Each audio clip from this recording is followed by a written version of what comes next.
ГСП онлайн. Городские новости сейчас.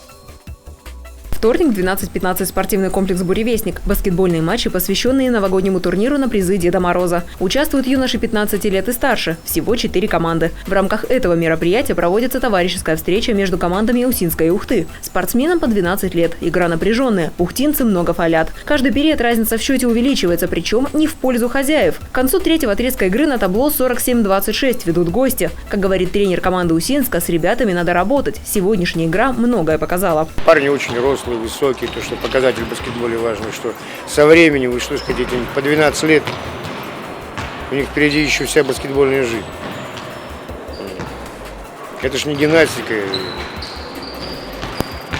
Баскетбол более поздний возраст начинается. И постепенно работать, команда будет очень хорошая. Итог игры неутешителен – 65-38 в пользу гостей. По словам тренера ухтинской команды, на сегодняшний день ребята не готовы к таким играм. Усинцы – самые сильные спортсмены в республике. Кроме игр, сегодня состоится еще и торжественный парад открытия. На этот парад мы всех пригласили, и усинских маленьких детей, и наших всех.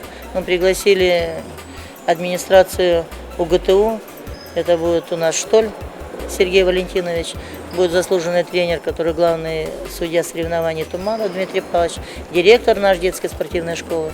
Завтра состоится финал турнира. В нем участвует команда «Фаворит» – сборная Северо-Запада. В ее составе спортсмены из Череповца, Архангельска и Коряжмы. Кроме того, участники увидят лучших игроков АСБ. Наш город принимает матчи топ-10. Новые соперники – студенческие команды Ухты и Кирова.